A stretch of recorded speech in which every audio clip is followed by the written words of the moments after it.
اسلامی تاریخ میں اور لوگوں کے دماغ میں، ہماری تشیع میں، کمیونٹی میں ایک جو غلط تفکر ہے وہ یہ ہے کہ امام علی علیہ السلام 25 سال گھر میں بیٹھ گئے، پر ظلم ہوا اور واقعی ان کا حق ان سے لے لیا گیا، اور 25 سال بعد وہ دوبارہ خلافت ظاہری پہ آئے۔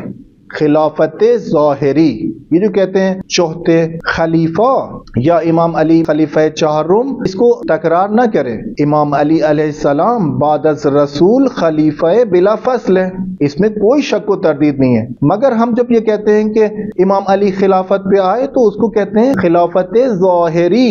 ظاہری خلافت پہ آئے کہ لوگوں کو پتہ لگے کہ حاکم اسلامی اب مولا علی علیہ السلام کی ذات ہے۔ مولا علی رسول خدا کی شہادت کے بعد سے خلیفہ ہیں، امام مبین ہے اور خلیفہ رسول خدا صلی اللہ علیہ وآلہ وسلم ہے۔ تو لوگوں کا غلط افکار کیا ہے کہ 25 سال امام علی گھر میں بیٹھ گئے۔ 25 سال جو انسان گھر میں بیٹھے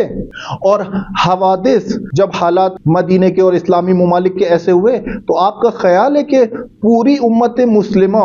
چھوٹے بڑے تمام صحابی، تمام مشہور صحابی اور بڑی بڑی شخصیات، بڑے بڑے خواص، سب اس بات پر راضی ہو گئے کہ مولا علی کو زمان میں حکومت سنبھالنا چاہیے اور ان کو خلافت کی پیشکش کرنی چاہیے؟ یہ کیسے ممکن ہے کہ آپ یہ عقیدہ رکھتے ہیں کہ 25 سال 25 ایئرز ایک انسان معاشرے سے کٹ گیا ہے، کوئی اس کے کمیونٹی اور سوشل ریلیشنز نہیں ہے اور وہ گھر میں بیٹھا ہوا ہے، اور اس کے بعد 25 سال کے بعد اچانک سے لوگ آتے ہیں؟ 25 سال یعنی ایک جنریشن کا جوان ہونا، 25 سال ایک بہت اہمیت رکھتے ہیں۔ یعنی اگر مولا علی کی کوئی فعالیت اجتماعی نہیں تھی، مولا علی کی کوئی سماجی ایکٹیویٹیز نہیں تھیں اور کوئی ان کے سوشل ریلیشنز نہیں تھے، تو آپ یہ کیسے تفکر کرتے ہیں کہ پوری امت مسلمہ عام و خاص سب اس بات پر راضی ہو گئے کہ مولا علی علیہ السلام 25 سال گھر میں بیٹھے ہیں؟ تو 25 سالی جو گھر میں بیٹھنے والی روایت اس کو بیان کرتے ہیں، اس کو سائڈ پہ کرتے ہیں، تاریخ کا مطالعہ کریں اور اس کو عقل کے پیرائے میں سوچیں کہ 25 سال گھر میں بیٹھنے والا شخص اتنا مشہور اور اتنا کارآمد نہیں ہو سکتا کہ پوری امت مسلمہ ان کو بولے کہ آپ ہماری رہنمائی کریں اور آپ ہمارے امیر بنے، خلیفہ بنے اور حاکم اسلامی بنے۔ مولا علی علیہ السلام اسی 25 سال کے عرصے میں اپنی جو شخصیت، اپنی عدالت، اپنی شجاعت اور اپنا وہ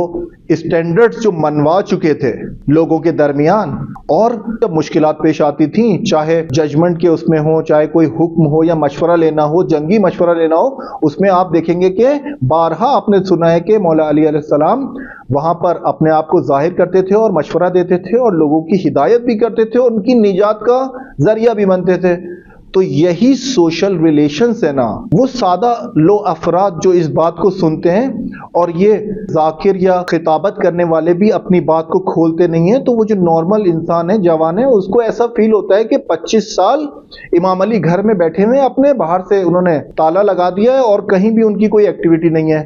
یا تو اس کو جب بیان کریں کہ 25 سال کا عرصہ امام علی علیہ السلام نے کیسے گزارا، تو اس کو ٹاپک کو کھولیں۔ امام علی علیہ السلام گوشہ نشین نہیں تھے، اگر گوشہ نشین ہوتے تو وہ معاشرے میں اتنے مشہور اور پاپولر نہیں ہوتے کہ پوری امت مسلمہ ان کو اپنا حاکم تسلیم کرنے کے لیے ان کی ہر شرط کو مان رہی ہے کہ ہمارے حاکم بنو، اور امام علی کہہ رہے ہیں کہ وہیں جاؤ جہاں پر مجھ سے پہلے جاتے تھے۔ تو یہاں پر ہم نے بتایا کہ جو سماجی رابطوں کے اثرات ہیں، دوسروں کی ضرورت کا پورا کرنا یا پورا ہونا، تو امام علی علیہ السلام جہاں پر بھی ضرورت کو محسوس کرتے تھے، اسی 25 سال کے عرصے میں اپنے آپ کو وہاں ظاہر کرتے تھے اور مدد بھی کرتے تھے، مشورت کے بارے میں، کسی کی کوئی اور امداد کرنی ہے اس کے حوالے سے، کسی ہدایت کی، دیکھیں ہادی کا کام تو ہدایت کرنا ہوتا ہے، گھر میں بیٹھنا تو نہیں ہوتا۔ تو امام علی علیہ السلام کی یہ بات کہ 25 سال گھر میں ہیں